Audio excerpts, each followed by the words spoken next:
the Michael market is just insane. It's going to be even more insane.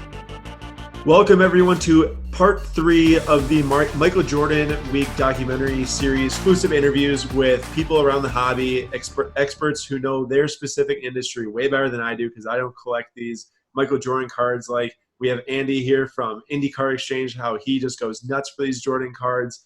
I'm more of the modern game, 2010 to present. If you saw the last 2 parts, you're probably extremely excited for this one because on this part, we have Andy here to talk about his personal collection, why he picked up the cards, his story behind collecting Jordan. The last couple of ones, we talked more about the market. Part 1, we talked about the rookie card market. Part 2, we talked about the 90s insert market and the values and how they've changed over the years. Here in part 3, we have Andy to talk about his card collection of Michael Jordan, the 90s inserts, and a couple that he pulled himself in 88. So, Andy, thank you for joining me. He's from Indy Card Exchange in Indianapolis, Indiana. What do you got going on at your shop? I know you run a shop down there.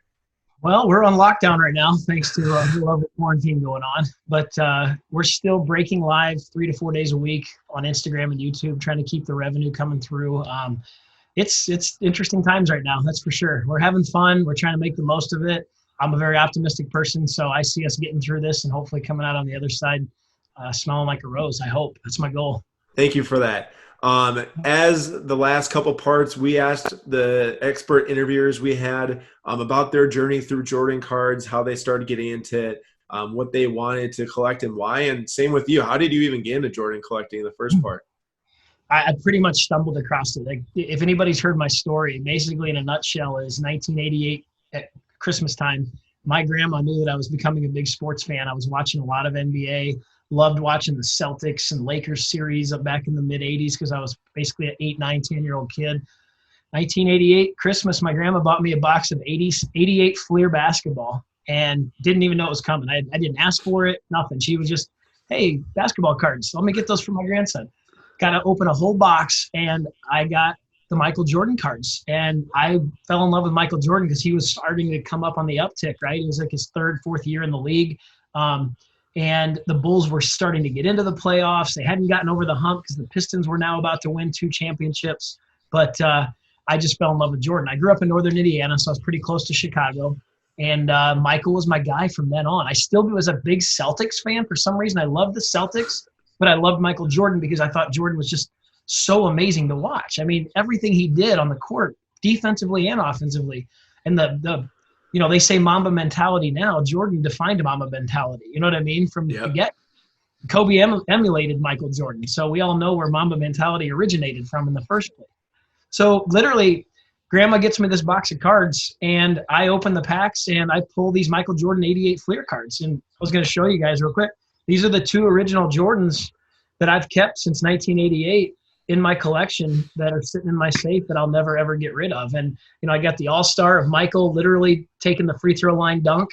One of the best pictures in all of sports cards, right? 88 Fleer all-star, and then the original Michael Jordan, which is an ugly picture. I mean, he's like, swatting Kevin Willis in the face or what? I really don't know what. But it's a cool card, and it's what got me started. And literally from then on, I always made it my goal was when I pulled Jordan cards, I tried to keep them. Unfortunately, as a high school and college kid in the 90s and stuff, I didn't get to keep them all because I sold a ton of them off and traded a bunch of stuff away.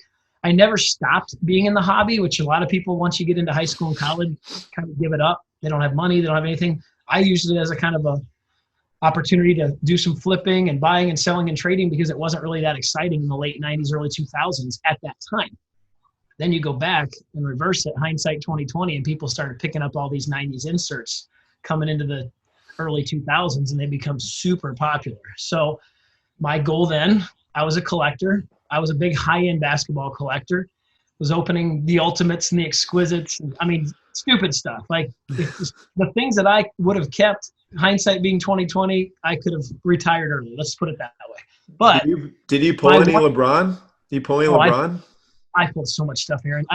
This is a true story. I pulled from 06, 07, the dual numbered pieces LeBron Jordan patch auto to 23. No. I did. I pulled it out of a card shop in Columbus, Indiana. I still remember it like it was yesterday. And I sold it for like $2,000 because I thought I had broken the bank by selling it for $2,000. It's probably a $50,000 card now. It was awesome. Yeah. I got to open 0304 Exquisite before it was cool. I mean, I pulled a Dwayne Wade RPA, true RPA to 99 out of the local shop that I now own. I pulled that. Just cool stuff, right? I pulled multiple Jordan autos. I pulled the Scottie Pippen Logo Man 1 of 1 from 05-06 Ultimate Collection. Just stupid stuff. Like I could tell you, we could talk about that on another episode if you want to, you know? Yep. The stuff I've pulled in my years in basketball. But the one thing that was constant for me was I loved the look, the feel, the excitement of all the different Jordan inserts that existed from like 96, 95-ish, all the way up to like 99, 2000. There's like a 5-year period that all of us that are Jordan insert collectors, which there are a lot of them out there, and I'd love to meet every single person and talk about our stories. That 5-year span of Jordan stuff, it really began truly with 93 Scoring Kings, the lightning bolt insert. I think that's personally the start of the good Jordan stuff that were truly considered high-end insert cards. That's my story, and I've just collected Jordans, and then buying a card shop 8 years ago, exactly 8 years ago now, was allowing me to continue to call them, you know, bring more Jordans in, add them to the PC, get them graded, buy them graded, like whatever it is, just to kind of build up that PC. And for me, it's my kids' college education that I'm trying to invest in, honestly. It's more fun than the stock market, that right? So Chris from House of Jordans, who we talked to last part, he talked about how his strategy in collecting Jordans was he'd be looking at the smaller ones to flip to turn to the bigger ones to get, you know, the bigger inserts he was after his holy grails. Have you sold Jordans along the way to build up to bigger Jordans, or is it really like I buy and sell other stuff, or, you know, do stuff in the card shop to get money to then just get the big ones right away? That's a good question. I mean, probably if I had to say majority of the time, I'm not really trading Jordans for Jordans. I'm getting rid of other stuff that will help build up the Jordan collection. Good example was I just traded away. I sold a couple big high-end Giannis cards, rookie. I collected Giannis when Giannis wasn't cool either. So, there we go. You know, I mean, you're a Wisconsin guy. You know how big his stuff is. Mm-hmm. I invested in him just on a whim. I've failed on several others, but I bought Giannis and, you know, sitting on a lot of good stuff still. But I've used a couple of Giannis cards to get some really nice Jordans. I bought the 84, 85 star rookie Jordan, number 101, about 7-8 months ago. I had one for a long time, sold it thinking it was at the peak of its market. Should have never sold it, and then I regretted it and had to have it back. So in order to get it back, I sold a couple of Giannis's to help pay for that Michael. Nice. What grade did you have of the 84 star, and what do you have now? The one that I had before was a BGS 8.5, and I sold it for like $6,500. I think they're like 10 grand now. And so what I could afford with the money that I had at the time was I bought a BGS 8 back. So gotcha. The other card that was at the beginning was that 88 Fleer that I first pulled. I had to have a PSA 10 just to say, okay, here's my original. Now I've got my PSA 10 to go along with it. My ultimate goal is to have the original Jordans from all the 80s in PSA 10 form. So I have like the rookie in a PSA 9. I don't have it in a 10, Fleer rookie. I've got the second year 87 Fleer in a PSA 10. 88 Fleer, PSA 10. Now it's a lot easier to get the 89, 90, 91 Fleer. Yeah. But then the inserts are what really kicked in, and that's where I've just kind of one at a time. They can be expensive. There's a lot that are in the $50 to $500 price range that I really encourage people that do what you can within your budget, because there's not too many players that you can collect where you truly can buy cool stuff that's considered a Jordan insert that literally ranges from $10 to $10,000, $20,000. The discrepancy between Michael Jordan inserts and their values are just nuts. But it's good because everybody can say they have some, and that's what I love about the Jordan insert market too. Exactly. Yeah, that's amazing. That's great. So we're running these exclusive interviews here with Jordan experts because of the Last Dance documentary coming out in now a little under 2 weeks. I'm sure you're pumped for it. You just gave me chills on my arms just talking about it. I'm so excited. Yes. Good. I'm excited too. I'm definitely going to be tuning in. With that documentary airing, what do you think is going to happen to the Jordan market as a whole? And then what segment do you think is going to see the most demand influx with maybe not so in tune Jordan collectors in the first place? I think it's a two-sided street right now with that one, because this business right now, when it comes to the buying investing market, number one is it's built on hype. Everybody's buying on the hype. So I really think the Jordan market has spiked already to the point where the hype of this documentary coming out has caused it I've seen between a 30 to 50% jump on a lot of desirable Michael cards, right? Your PSA 10s are almost impossible to find of your high-end inserts. Mm-hmm. I watched a few on PWCC a couple weeks ago, and I mean, my eyes about bugged out of my head. I'm like, I have that one, I have that one, I have that one, and now they're $1,000 more than they were 2 weeks ago, you know? But so the hype factor is part of it. It's been that way with rookies. I mean, the Zion hype, the Luka hype, all that kind of stuff. The hype kind of outweighs, and the baseball is the biggest thing. The hype factor, where a lot of times will outweigh the actual performance when the player comes out and starts playing. This one is the exception to the rule, in my opinion. I think that the younger crowd, I mean, no offense to you, you're the younger crowd, right? But you didn't live Michael and those 90s Bulls the way that I did. I lived the Michael era, and I got to see them in their prime. All the younger crowd now knows LeBron, right? I still call LeBron the baby goat. If you watch me on my Instagrams, you see that I put a little baby goat next to the big goat. That's Michael. And Ryan Bannister from RBI Crew and I give each other the hardest time because he's such a LeBron crony. And great, everybody likes their own thing, but he's the baby goat. I can't help it.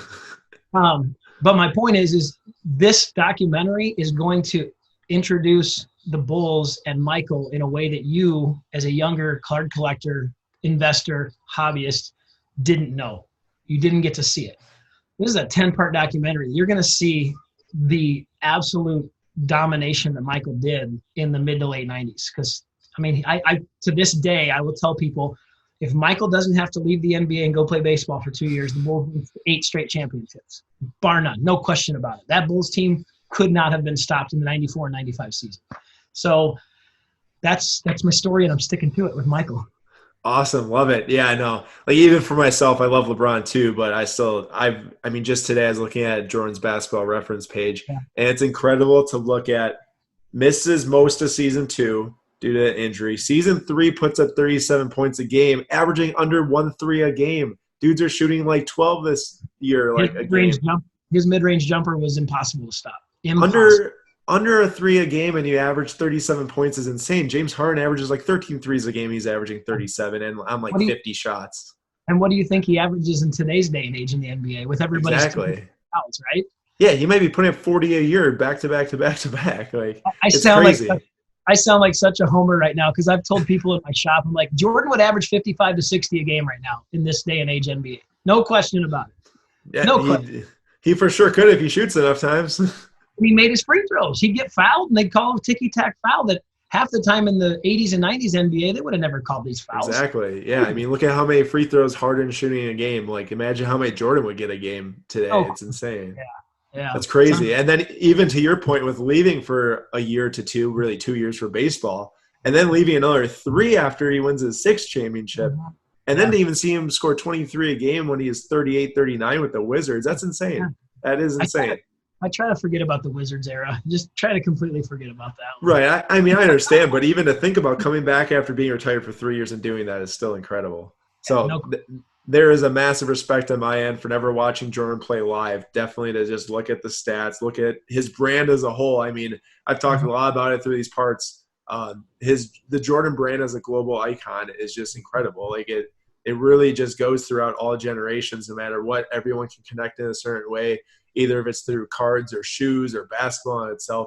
It's wild. Do you think that there will be some type of crazy just run up in like under $100 Jordan cards that people like yourself know aren't going to keep the same demand going forward? Like, should people be aware of something in the Jordan market as this documentary is happening, that like, okay, we're 4 parts into this documentary and you see a 1990 Fleer PSA 10 where there's over like almost 3,000 of them. If you see that going for like $500, is there something for people to know that maybe they should stay away from some of this stuff? Oh yeah, don't buy into that kind of hype right now, because you're going to be really sorely disappointed when the market settles back down. There's Michael's. If you look at PSA pop reports, that's the number one piece of advice I can give you. Like, find something that you like, first of all, find it within your budget, and don't worry about chasing what everybody else is doing. I mean, like stick with what you decide that you want to do. There are so many good Michael Jordan cards. There will be a spike in values. Like, there's so many, like from Top Stadium Club and Fleer Ultra, that are all like, in between $50 and $150. Even if you get a PSA 9 or 10 of them, you can still get them under $200-$300 price tag. those are the kind of ones that if people just want to have a piece of good Jordan memorabilia card, graded insert from that era of the mid to late 90s when the Bulls would dominate the way they did, go after it. Go chase it. If you've got unlimited funds, then you go chase those monsters. I mean, those monsters are so awesome. And, I've got a few Jordan PSA 10s from the 90s inserts that are pops of under 20 still. It's 2020 now, and there are still less than 20 PSA 10s of a lot of these high-end Jordan inserts that exist. Those are the cards that if you have unlimited funds and you see those pop up on eBay, on PWCC or Probstein or whatever, go get them because you're not going to regret it. I don't ever see that market depreciating in any way, shape, or form. It's crazy how you mentioned that, and going forward, there's probably going to be like none added to the population report, either 0 or 1 in case someone has one that's locked away in a collection or something. Yeah, but it's nuts. Probably past my point of being able to collect them, at least for the short term, because I am a collector of those. I invest and I flip and everything because I own a card shop. But if there's true things that people ask me what I collect, number 1, Michael Jordan inserts. Number 2, Notre Dame, because I grew up in Scotland. I'm a big Notre Dame fan, right? That's it. But the Michael market is just insane. It's going to be even more insane moving forward too. Yeah, that's crazy. Talk about insane. Let's get into this personal collection review here. Right. Let me flip through because I gave you a list in order. Okay. Yep. So we already talked about the 88 Fleer. We talked about the 84, 85 star rookie, which my personal opinion is, and I'm kind of in the minority, the 84, 85 star rookie card, I consider his true rookie card. It's definitely not as popular because everybody wants that true piece of history, and that's the 86 Fleer rookie. I have one. I'm not saying I don't, but I still consider that 85 star 101 his true rookie card because it's his first ever card that existed, right? But not a lot of people like to recognize Star as a legit company. So on to the good old inserts, my favorite stuff. So yeah, one of the best, coolest looking cards that I just don't know how in the heck they were able to make it and still have graded cards that are in 9s and 10 form is the cut above Jordan from EX2000. I actually own 2 of those right now. I own a Beckett 9 and a PSA 9. I think what you're looking at is the Beckett 9 that I own. Again, I acquired those over time. One of them was a recent acquisition thanks to my good friend in Columbus, Ohio, Ron Flory at Triple Play. He happened to be sitting on a bunch of old Jordan stuff and found it in a box and gave me a call and said, "Hey, Andy, I think I have some stuff you might be interested in because I know you're a big MJ insert fan." So he hooked me up. I got to thank Ron for that one for sure. That cut above card is it's just so beautiful. Like I can't stop looking at those kind of cards because of the way they were made. Yeah, wait, can we talk about really quick how this die cut card here that we're looking at? So for our viewers out there, we will definitely have an image up with this that Andy provided for us. It has a 9.5 corners, and it's also got these jagged edges for the saw blade. Right. Like that's an insane 9.5 corners on that. I was shocked at the subgrades, and I still really it's an older grade. I still don't understand how the edges got an 8.5 because to me, it looks like the corners have the issue, not the edges. And we all know grading is subjective, right? Mm-hmm. I could regrade it, and I could get an 8.5 corners and a 9.5 edges next time. We all know that. So card's going to stay the way it is. But, the way those things were cut so perfectly like that, I still to this day don't understand it.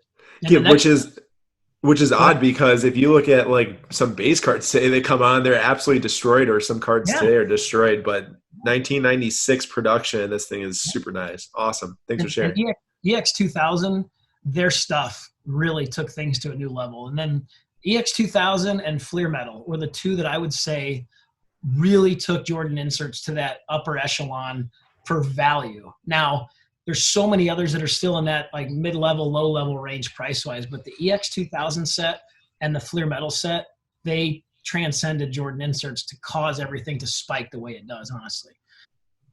The next one is the Flair Showcase Hot Shots Jordan. It's the Fire one, and this one has a really cool story to it, which is why I love it so much.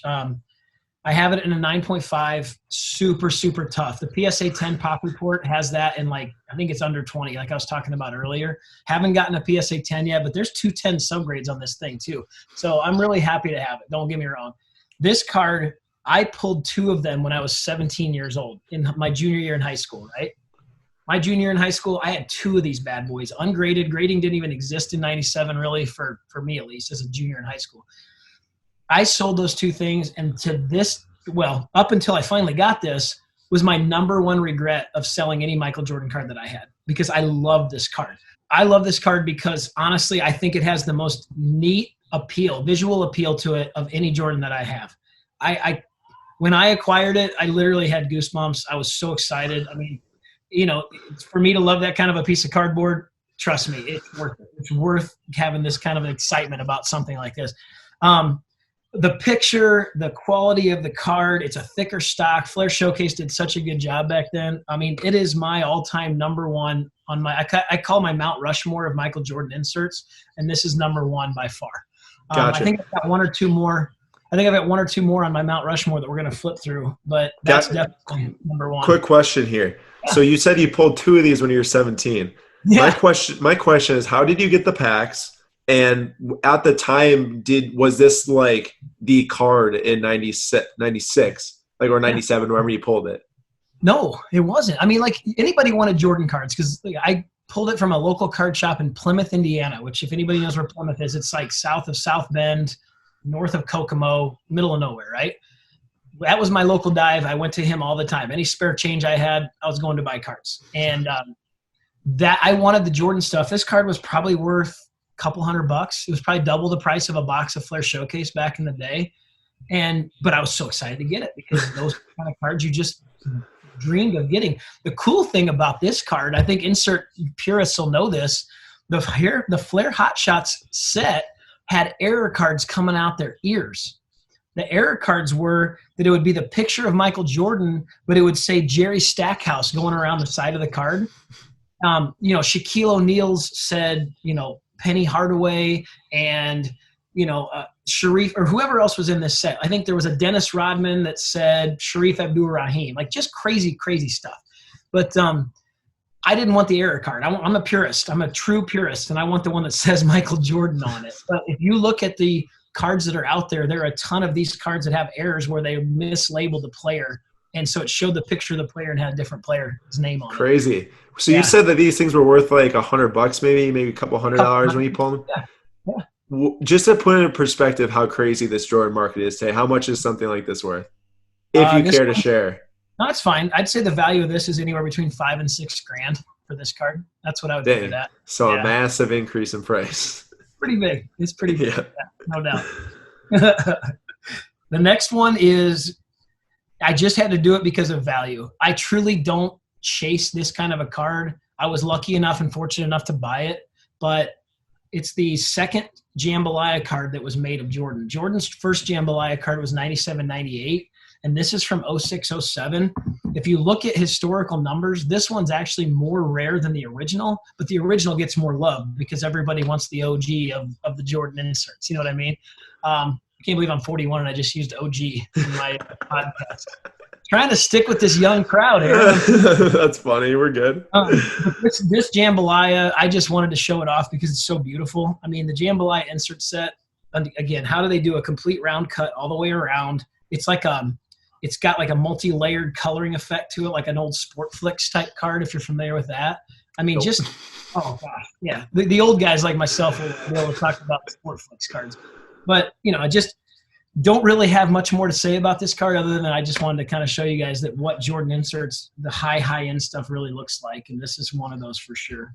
Yeah, I've seen this set, the AI of this card. I'm pretty sure there's a Kobe of this card. Just a ton of people love this set for sure. It's one of those sets that just goes crazy with collectors like you. There's a lot of value in that one too. That's probably my number one most valuable Jordan insert, even though it's not on my Mount Rushmore of top favorites at all. Yeah. So you say it's the most valuable and it comes from 06-07. Mm-hmm. Are we talking that this one from the OG one, as you say, is this one just like insane price? Like if you were to acquire one of those? I follow all those and how they sell and everything. The original 97-98, if it's in PSA 10 form, you're probably talking $25,000-$35,000 easy. Yeah. Dang. Because everybody wants that card. I mean, and there's so many people that have the unlimited funds that will buy those kind of cards because you don't see them pop up very often. Exactly. That's nuts. Awesome. Thanks for the insight. Yeah, man. The next one is one of my, what I'd say kind of besides the Scoring Kings 93 Ultra, I'd say this one is really kind of the start of the trend of cool high-end Jordan inserts. I mean, even up until about 3 or 4 years ago, this was still an affordable PSA 10 to get. You could get this card in a PSA 10 for $300 or $400. But everybody wants kind of those first trendsetters, if you will. And I'd say that this hot numbers Flair Michael Jordan is a trendsetter because it just looks so cool. You move it around and the card background moves around with it. PSA 10s are now selling for like $1,200 to $1,500 for this card.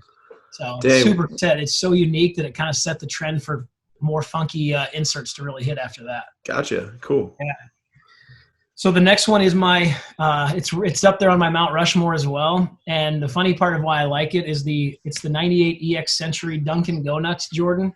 That one has taken off like wildfire. I don't know if it's because it looks just some like Dunkin' Donuts, which I think it does. That's why I bought it, because I'm a donut junkie. As you can tell, I love donuts. I love the look of the card. I mean, how Upper Deck got away with printing this thing out and not getting sued for trademark infringement still to this day baffles me. I have no idea. I've looked at these cards a lot for being a guy that mostly, only deals in modern. I've actually looked at this set because, I was really interested in a Kobe one because there's a Kobe one like this too. And this set is just so awesome. This has to be one of the coolest sets I've ever seen for sure. And also it is because you pull in some branding from another company and also I don't know how they can get sued for that because it looks so much like it. Here's some fun insider info on your podcast. I just found out about this. I didn't get to make it down to the Upper Deck conference this year in January, but my manager, Jake, got to go. He came back and told me that the original release of this set, they were going to do a second year Dunkin' Donuts because the popularity of it was so big. But Dunkin' Donuts sent them a cease and desist order because it was too similar to their logo that they said, absolutely not, you can't do this again. So it was a one and done, and you'd never see this Dunkin' Donuts set ever again. That's awesome. That's great. Yeah. That totally adds to the collectability of it for sure. Oh, no doubt. And it's one of my top 4 Mount Rushmores for sure. I love it. So the next one is the 98 Fleer Electrifying Michael. The reason I love this card so much is because it's those badass black uniforms. I absolutely love the Bulls black uniforms. When they came out with those in the late 90s, people were like, get out of here. These things are so cool. And this is one of the very, very few, if not, I don't know exactly, don't quote me on this, but it's super, super low of Michael insert cards in his black uniform. So this thing, it's popular. This card in this grade probably is $1,500 to $2,000, but it's not about the value of that. It's just that it looks so cool. The background is really sparkly. It's got that lightning bolts going through it. And then Jordan in his black uniform, one of the best visual appealing Jordan inserts in my opinion.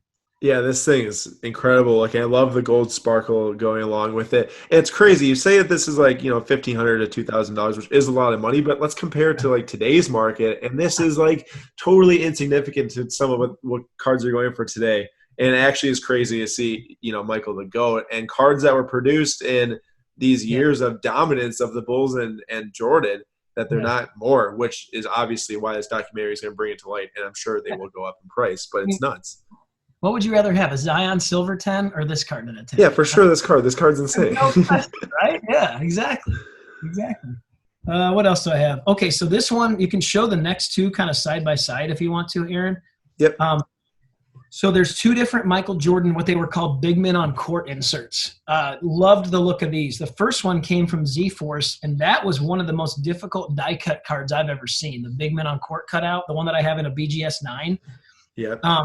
But they made a ton of it. Z-Force was the like Panini sticker cards of the day. They were super cheap. You could buy Z-Force anywhere and everywhere you wanted to. You could buy them at Walmart, Target, card shops.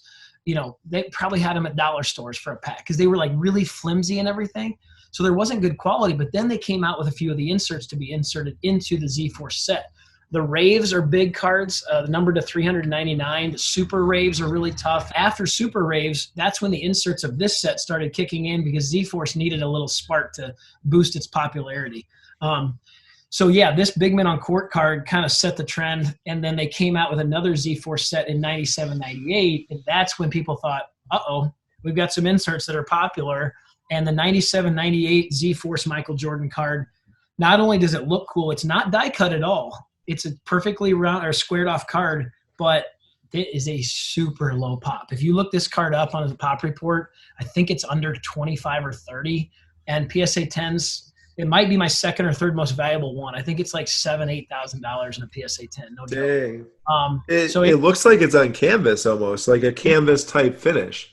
Similar to that 95 Flair Showcase Hot Numbers card. And it's got like that little Sport Flicks type look to it where it kind of moves around a little bit in the background. So they made a lot of those cards like that. And this is just another one of those examples. And I just love it. I just love the look of it. I do like the die cut one from the original 96, 97 set, but this one is my favorite just because it's an actual card. It's not like this die cut version that is impossible to take care of, right? Dang, that's crazy. How hard is the BGS 9 on the die cut? It's not that difficult. I think this card, you can get it for under $1,000. I know it sounds like a lot of money, but like compared to the high-end Jordan inserts, you can get a BGS 9 die cut like that for under $1,000 right now. And gotcha. Is it due to the amount of them out there, or? Yeah, there's a lot of them those out there. I'd say, even a PSA 10 of that card is probably in triple digits. It's 100 plus, I would say. Gotcha. Cool. Thanks for the insight. Yeah. Awesome. That's my list. You asked me to give you the highlights. I'm sending you the highlights. Perfect. Love it. These cards are awesome, man. I wish I had some of these, but it's too late now. So maybe someday I can get one of these Dunkin' Donuts and put it next to yours and take a picture of it together. But man, these things are sweet. Well, and that Dunkin' Donuts, there's a lot of intricacies of Jordan inserts and stuff. Like that's a good example. That card can discolor. It's a clear acetate see-through card, and it can like turn yellow. So you really have to keep it in a temperature controlled environment. Mine's in a safe deposit box and I don't really do anything with it, which is why I send pictures because I keep a pictorial inventory. You really have to take care of a lot of these cards because they didn't make those things to last for a long time if you have them out in the light and have them out like in different temperature atmospheres. So certain little intricacies that you just have to take care of these cards as much as you possibly can. Right. Well, the Kobe I was looking at was actually really yellow, which is what kept me from buying it. But that's sweet. Yeah, this one is crystal clear. I'll tell you that much. So is probably one of the sets that if I could over time, I'd build the entire set with, because I have two Kobe's and one Michael. And if I've got the two biggest ones, I might as well go after the rest of them. I know that KG is in it for sure. I don't know who the rest of the set is, but yeah, that'd be awesome. The big one's Vince Carter because that's his rookie year card. And people love that card because he won the dunk contest and he's a dunking monster. And that's a tough one to find too. Dang, awesome. That's really sweet. So thank you for sharing your personal collection. I must say this was sweet to have you come on and just share some stories about how you acquired them or why you love them so much. Yeah. I mean, at SlabStox, we do a ton of value covering and different market analysis, but to bring in someone to really just pick apart their collection and say why they like them so much is great. And, me, I'm a collector too. I've been collecting since I was 10. So, similar to you collecting when you were younger, I've done the same thing. And there's certain cards that, I don't have anymore because I either donated or got rid of them. Some 2012 Prism cards that I look at. It's like 14 or 15 right now. Isn't that what it is? Oh, yeah, whatever. I'm just kidding. Yeah, but to end it off here, with this documentary coming up and all the people looking at different places to get into Jordan inserts, what's the easiest way you'd recommend people get into Jordan inserts to a way that they're not going to maybe buy one and lose a ton of money if there's too many out there? Because, you do have to know what you're doing in some of these markets. Otherwise, you can lose a lot of money, just so they know. No doubt. Number one, I always tell all my card shop customers, because they ask me these questions all the time, stick within your budget. Pick out a number that you want to spend because you can find something in that range that you're going to like, that's aesthetically pleasing, that's collectible, and stick within your budget. That's number one. Number two, I would say lean on somebody that has the expertise. As a local card shop owner, my number one favorite thing to do is talk cards with everybody and give them any advice that they're looking for of what they really want. I want to find out exactly what they're trying to collect. So with Jordan inserts, I've got cards in my shop. I have basically a dedicated row in my display case of different Michael Jordan inserts that people can choose from because I want them to share in the enjoyment that I got to enjoy as a kid, as an adult, all that fun stuff. So that's awesome. Let's start from there and build up to that point. Awesome. To the point where you want to come in and you want to spend $5,000 on a high-end Jordan. You know what I mean? Yeah, and for anyone out there who wants to possibly learn about Jordan inserts, are you willing to help them via Instagram direct message? Is that something that they should look to do? What I would say is if you're going to DM us, try to come in with a more concise question as opposed to, hey, what should I buy? What should I collect? It's way too general, and I can't give you a clear answer on that. I want to help anybody and everybody on this market because that's what I call myself an expert of. And I'm not an expert of anything else. Jordan inserts, I truly feel like I'm an expert of. But I'm happy to lead you in that right direction. Send me pictures and say, would this be a good buy at such and such a price? Or, I want to spend this much money. What would you recommend? I'm happy to do those kind of answers and lead people in the right direction because it helps the hobby. Yeah, I agree with that. And for those that are watching us that try to DM myself, you will also know that those questions work a lot better with me than, hey, man, what's up? What should I be buying? What's the best buy in the basketball card market? Yeah. Just way too general to answer 100 plus of those.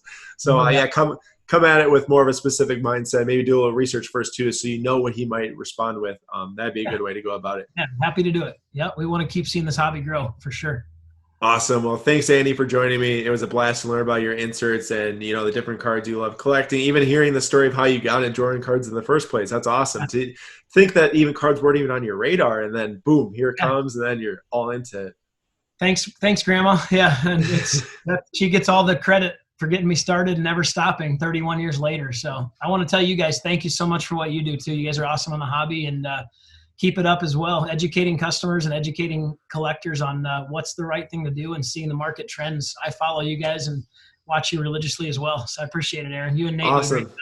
Thank you. Really appreciate it. Also, this upcoming summer, or actually probably after now with everything that's going on, we're thinking about taking a road trip around the country to visit some card shops. Do you mind having us in for a little video? We're just a few minutes down the road from you guys. Come on down and see us in Indianapolis for sure. Awesome. Yeah, we'll make that happen. Thank you all for watching the SlabStox YouTube channel or podcast network, and we will see you next time.